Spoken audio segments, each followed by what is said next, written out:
All right, what's going on, everybody? I don't even know where to begin with this one. I mean, I'm sure everyone already heard the news. They've been on social media. They're reading about it. They've read about it. This Tank Davis, Jake Paul fight. It's in Jeopardy. And where do we begin? You know, one of the best lines I ever heard in my life is from the great Customato. And what he said was, people who are born round, they don't die square. And I've also heard, and I'm sure you've all heard this as well. It's like when someone shows you who they are, believe them. And Tank Davis is that round peg trying to fit in that square hole, right? I've said it before. Others have said it before on here. This guy just does not have any redeemable qualities at all, right? You know, we hear all the time, especially in this generation, when people go through stuff. Everyone likes to bring up the mental health thing. They brought it up with Ryan Garcia, bring it up with Adrian Broner. You know, you see other fighters talking about it now too, and you know, people are starting to say, "Oh, there's something wrong with Gervonta Davis. He needs help." But at what point do you have to say, "Well, what about the damage he's doing to others around him? What about them? What type of help and assistance are those people getting?" These women, and not just women, they're these are the mothers of his children, right? And the way he's treating them, and he's so brazen enough to do it in public around thousands of people at that basketball game where he grabbed up that woman by the neck, right, in front of everybody, and you had his two big security guards there, right? I think the in February 2020 it was Andretta Smothers. We saw the video where he forcibly grabbed her. It was his then girlfriend, mother of one of his children, grabbed her by the shirt, by the neck, and he just dragged her out of the game. And he had these two big security guards next to him, and they just sat there and they didn't do anything about it. Right? They allowed him to continue to pull and drag her out of there instead of being like, get off her, you know, let her go, and and just walk her out there. Yeah, yeah. You had no one did anything. You had thousands of people around, and you had these two guys, bodyguards. They do nothing, right?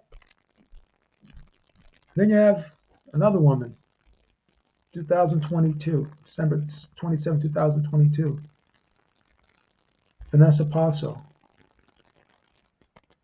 mother of two of his other children, right? Broward County, domestic battery, closed hand slap, busted upper lip.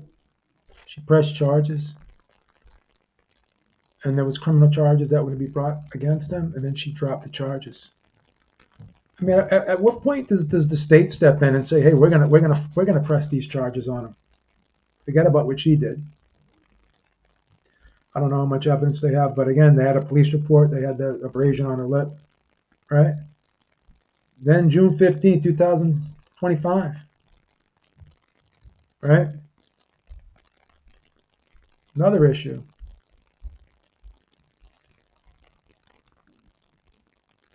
I think it was Vanessa Passo again, if I'm not mistaken. And according to the police reports, an altercation at the Doral residence, Father's Day pickup. She alleges that Davis struck her on the back of the head, slapped her, causing a small lip cut. Davis was arrested on July 11th, 2025 in Miami Beach, domestic battery charge linked to the June 15th incident as well. So this was kind of like a follow-up incident, right? Then another one, Courtney Russell, October 27th, most recently, she filed a civil complaint saying Davis assaulted her at a Miami strip club, alleges choking, grabbing and dragging, beating in the parking garage, threats including a death threat, and claims battery, kidnapping, and other serious offenses. She's filing a civil lawsuit. She filed it 2 days ago, October 30th. She's seeking damages. It's not a criminal case. All right, so there's been a lot of things. There's a past. And people want to keep making excuses, and it's like, oh well, it's not him, it's them. Nothing's really happening. They keep dropping the cases, and we talked about all this stuff before. Why women sometimes drop cases. Of course, if he's supporting them financially and he's the mother of the children, I know it's a tough situation for them to go through with it because they're thinking of how they're going to take care of the kid, how they're going to take care of themselves, and what's going to happen. And I understand all that, but at some point, someone's got to step in and they got to enforce some type of punishment on this guy. So now this fight is in jeopardy, and they're talking about having Ryan Garcia, another guy with a boatload of issues, and he's the guy that wants to blame everything on mental health. But at some point, you're a grown man, and you keep doing these things, and it's always everyone else's fault. Made millions of dollars in your career, and now this guy lost his last fight against Rolly Romero, and then he admitted that he wasn't prepared, didn't train hard for it, wasn't focused. So now they're talking about possibly rewarding this guy with another multi-million-dollar payday. This is where boxing is at, guys, right now, right? You got a guy in Tank Davis who was once thought of as that next American star. He was supposed to be the face of boxing. After he beat Ryan Garcia, him and his fans were saying, well, I'm the face of boxing now, right? And now, just recently, all of a sudden, he doesn't want to be the face of boxing anymore because he saw what Terrence Crawford just did, and he realizes in order to truly be the face of boxing, you got to do similar things to what Terrence Crawford just did, and he's not prepared to do that now. So he said to himself, you know what, forget about it. I don't even want this title anymore. But after that Ryan Garcia fight, he was saying he was the face of boxing, right? And then whenever you brought up these other guys like Devin Haney, Shakur Stevenson, Teofimo Lopez, Vasily Lomachenko, all these guys that people wanted him to fight, he was like, oh, I'll kick the shit out of him, I'll beat him anyways, but he never wanted to fight him. He never wanted to prove it. And then his fans, these fans who want to blame the women, saying that they're making the shit up. Then I'm hearing people on Twitter saying, oh, well, he's just doing it to hype up the fight. This always happens when there's a fight close by. These things always happen. He's just trying to hype the fight up. And I'm sitting there saying to myself, like, listening to these guys, like, are these guys even like serious people? Are they really serious human beings? And a lot of them are fathers too, right? So imagine if they had their son doing something like what Tank's doing right now. If they had their daughter being a victim of someone like Tank, have someone do those things to their daughter, how would they feel, right? So these are grown men, middle-aged men, living vicariously through this guy, and he openly insults them, tells them to go fuck themselves, tells them they're idiots, tells them all you guys want to do is see me lose every time. They ask him when's he going to fight this guy, when's he going to fight that guy, right? Basically, he's insulting the fans. He demeans the fans, talks to the fans like they're shit, talks to the media like they're shit. And even today, like where's all the press now? I'm seeing a lot of people on social media. All of a sudden, they've gone silent.